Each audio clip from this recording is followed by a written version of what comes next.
السلام الله عليكم ورحمة الله تعالى وبركاته ومركل إيه برنامج كين عالم التكنولوجيا يعني جو محمد أزهري برنامج كين مانتي وحن كنت عبان دونا دور قضب وعاد مهم جو دنك إنترنت وحن في ليا داوداش قيمة هي قاية موضوعنا إن دمانتين أد ولا فاميليار تين أما تين دت كور هي أديكسي إنترنت هذا الشيء إنترنت كبادي وحن قلنا قلنا كلية أنت أنا كبيها بس ده بابليك أوفران هذا نقول نسا بوقشة برهب الشدة social media sida caadiga ah YouTube-ka iyo inta Google caadi ahaan gaaro hase yeeshee ma ogtahay in internet-ku u kala qaybo saddex layer haddaan ka hor bilaabo midka ugu horeeyo loo yaqaano surface web waa midka caadi ahaan dhammaantiin wada ognahay laga yaabo xitaa muuqaalkan inaad ka daawanaysaan hadduu yahay YouTube, Instagram, Facebook, Twitter iyo xikro la halmaala kuwa traditional web search engines-ka oo sida Google Chrome Firefox, Internet Explorer caadiga ay gaari karaan balse waxa jirta in inta ka qoto dheer tusaale internet-ka waxaan u soo qaadan karnaa sidii baraf weyn ama buur baraf ah oo ku dhex jirta badda taasoo boqolkiiba 90 ay quusan tahay ama ay badda hoosteeda ku jirto inta yar ugu koreysa oo tibka iceberg tibta yarta ugu koreysa waxaan oran karnaa waa internet-ka gebi ahaan inta aan macluumaadka sida public-ga u access gareyn karno ama aan u gaari karno sidaan soo xusay aad ka baari karto internet-ka telefoonka hadday noqoto computer-ka hadday tahay intaba balse waxaa jirta qayb kale oo ku xigta oo loo yaqaan deep web waa boqolkiiba 90 aan dib u laabto waxa yeelay surface web-ka boqolkiiba 5 baa la oran karaa macluumaadka tamaaman ku jira world wide web-ka boqolkiiba 5 ayay ka noqotaa halka deep web-na uu yahay boqolkiiba 90 macluumaadka ugu badan taas oo aysan suurtagal ahayn inaad ka heshid Google search engines-ka iyo kuwa la halmaala ama internet-ka caadiga sida caadiga looga baaro taas ayaa fududeynaysa dad badan inaysan u suurtagelin inay macluumaad ka helaan waxa isweydiinaysaa deep web weligay ma galay ama macluumaad ma ka helay dabcan haawad ka heshay oo tusaalahaan jaamacadaha xogtooda isbitaalada documentation-kooda maxkamadaha dawladaha iyo macluumaadka khaaska oo shakhsiga oo dhamaantood aanan ahayn kuwa ku jira mararka qaar u furan in Google u soo qabto sidoo kale waxaa jira malaayiin xataa bilaayiin websites oo diida in xogtooda uu Google iyo kuwa la midka ah ay helaan ama ay soo xaadiraan ama ay soo qabtaan macluumaadkooda sidaan ognahay web search engines-ka sida Google iyo kuwa la halmaala waxay sameeyaan ama xogta ku helaan qaab loo yaqaan crawling caadiyan xamaarasho weeye yani inay scanning ka qaadaan oo macluumaadka gaaraan aniga caadi ahaan website normal intaan samaysto baa waxaan saari karaa tig ama aan code gelin karaa oranaya Google iyo kuwa la halmaala macluumaadka website-kan ku qoran ama xogta halkan ku qoran inaba ha yaraatee ha soo saarinina saasna waxa dhacda boqolkiiba 90 macluumaad badan oo internet ku jira ama u furan khadka ku xiran inaan access u lahayn sidaan soo xusnay macluumaadka dabcan waxay isugu jiraan macluumaad ku kaydsan firewall ama password ka dambeeyo macluumaad kasta oo lagu galo password ayaa meeshaas ku jira tusaale haddaan isweydiino waxaad maqashaan had iyo goor macluumaad ayaa la jabsaday meel ayaa la hagareeyay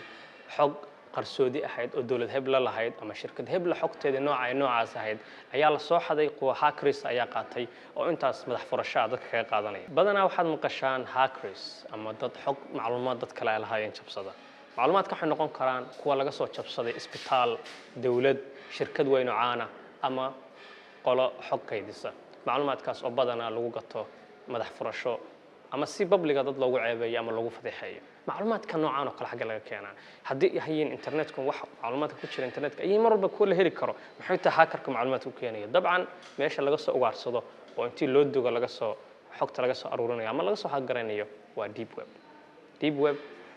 sababtoo ah xogta ugu badan asii ku jirta hadday doonaan website-dadan deep web ku jira iyo kuwa surface web ku jira way iska daba dhow yihiin waxay ku dhamaadaan .com, .net, .org, .whatever or even mataqaanaa dalka magacaas magaciisa oo kale hadda website-da Soomaaliya ama domain-ka Soomaaliya ku rakiban waxay ka dhamaadaan something website-ka magaciisa ama .so website-da noocaas oo kale aragtaan badanaa waa kuwa ay u suurtagelayso in search engine ku helo marka laga reebo kuwa ku jira deep web ugu dambeyn waxa jira wax yar oo kamid ah qayb yar portion yar oo hoos imaata deep web badi dadku isku khaldaan labada magac midkan kaloon ka hadlay waxa weeyaan dark web ama daanta gudcurka ah internet-ka ee dad badan aysan ogeyn khatarta badan bahol galeenka ah aan loo dhawaan badi dadku waxay dhacdaan ama xitaa markaad internet-ka baarisid ama baraha bulshada ama wararka ama idaacadu marka ka hadlayaan waxa la isdhaafiyaa labada magac oo ah dark web iyo deep web waa webka qotada dheer dark webna waa midka gudcurka ah ama daanta gudcurka ee internetka waxa suurtagal ah in laba magac aad isku dhaafay laakiin waxaan sheegnay in deep web uu yahay macnaha guud ama badweynta guud tusaale yar haddaan soo qaadano waxaad wadataa doon yar oo badda maraysa ama markab hadduu doono markabkaas markuu badda marayo wuu ugaarsanaya dabcan ugaarsiyaha ama jilaabasho ku jiro shabaagdiis waxay gaartaa inta u dhow ilaa xad intaasoo mitir 50 60 100 dhowr boqol mitir waa inta uu gaaro mataqaanaa shabaagtu gaarto waxaa jirta shabaagtu intaysan gaarin oo qotada hoose ee badda balse suurtagal baa deemanka salka hoose yaala ama xitaa oogada hoose ee dhulka taala una baahan in la sii qodo la sii galo waxay u baahan tahay qarash juhdi aqoon dadaal waxbal dark web waa saasoo kale qof kasta ma geli karo qof kasta ma booqan karo waad booqan kartaa laakiin khatarteeda dhibkeeda ayay leedahay lagamana booqan karo browserska ama xog baarayaasha caadiga ah oo naqaano sida Google Chrome, Firefox, Internet Explorer iyo kuwa la midka ah ma aha kuwa laga heli karo badanaa waxaa laga galaa website-dad ay la midka yihiin Tor ama Tor ayaa loo yaqaanaa ama kuwa la midka ah la halmaala kuwaas haddaan fiirino qaabka ama loogada ama sumadda u samaysan tahay ee daalacadaha Tor wuxuu u eg yahay midka basasho oo kale dabcan metafoorka ama micnaha sarbeebta meesha ku jira wuxuu yahay markaad booqatid caadi ahaan Google ama kuwa la halmaal markaad xog ka baaraysid waxa suurtagal ah in la helo IP address-kaaga oo dabcan ah address-ka aad ka degantahay internetka oo suurtagal tahay in laga soo helo labo in xogta shakhsiyeed la helo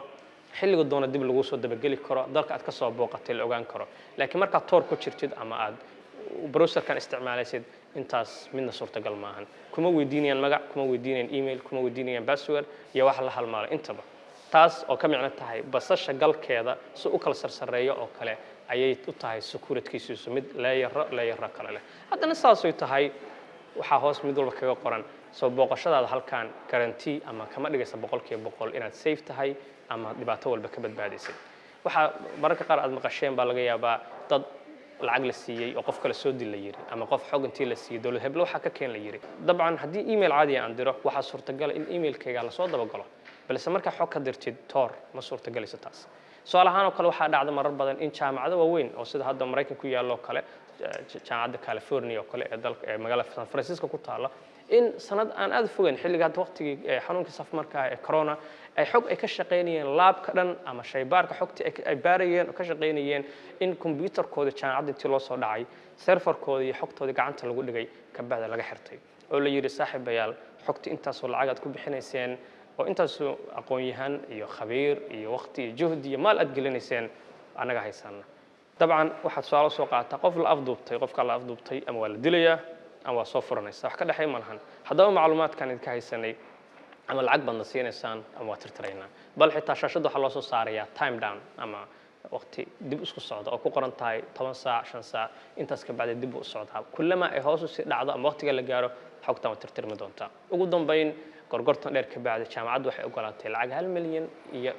dheeraad ah inay nimankii siiyaan saasna loogu soo diro kood ay xogtada ku furan karaan dhanka kale waxaad maqashaan marar badan in qof shirkad ka shaqeeya tusaalahan hore waxaan u soo xusnay fadeexadii ugu weyn internet ka dhacay sidii midii Cambridge Analytica sidoo kale waxaa dhacay marar badan sida Mareykanka oo kale aqalka cad ama dawlad hebla qof waxay weeraan luqadda Englishka whistleblower yani whistle caadi ahaan waa frimbi qofka frimbi afuufo oo kale amal weeye yani fashiliyay qof xaalad fashiliyay oo kale badanaa dadka noocaas oo kale xogtooda telefoonka ma diraan email kuma diraan internetka caadiga oo isticmaalo badanaa ma isticmaalaan tusaalahan kale barnaamijyadka aad ka caan ku ah oo barnaamijka loo isticmaalo waxa kamid ah barnaamij loo yaqaan secure drop waa mid hoostaga dark web oo aad booqan kartid oo kaliya markaad tagtid Tor aad ka gali kartid taas oo ku suurtagelinaysa inaad secure web markaa gashid website badan oo caan ah sida Washington Post Al Jazeera Media iyo website badan oo ay kamid yihiin TechCrunch iyo The Intercept haddaad rabtid website-daas oo kale inaad macluumaad u dirtid secure drop baa galaysaa xogtaada halkaas gelinaysaa haddaad u dirayso qoraal ama muuqaal u diraysid lagu weydiin maayo email lagu weydiin maayo qoraal marka aad saas u gashid wuxuu ku siinayaa naanays dheer saan ama linka xogta raba inuu diro caynkaas oo kale just tusaale weeyaan taas ayuu ku siinayaa taas hadda ku suurtagelinaysaa xogtaada dib ula socotid halkaasna adigoo aan xogtaadii cidna faafin meesha ka imaateen cidna ogeyn ay suurtagal ku noqonayso cidii aad rabtid xogta inaad gaarsiisid haddana saas oo tahay secure drop website-ka meesha ugu hooseysa waxaad ku arkaysaa qoraal cadeynaya booqashadaada ogow fadlan inaad macluumaad xasaasi ah meesha nagula wadaagtid kama micno ahan inaad safe tahay adoo Tor isticmaalayo marka ma oran karno boqolkiiba boqol wax walba waa safe haddaba mar walba ka taxadar koorsada aad booqanaysid waxaadna ogaataa had iyo goor macluumaadka aan helnaa keliya inaysan ahayn kuwa dunida ku jira ee ay yihiin kuwa inta ka qoto dheer inaysan jiraan taa waxaan ku xusnay maanta internetka iyo gaar ahaan qaybta aadka loo dhaliilo ama ay dad badan wax badan ka sheegin ee loo yaqaan dark web haddaba intaas waxaan ku soo koobaynaa internetka saddexdiisa qayb iyo gaar ahaan daanta gudcurka is arag maqal dambe xiiso badan oo anigu Maxamed Azhari iyo barnaamijkan oo la mid ah is aragti maqal dambe xiiso badan salaam calaykum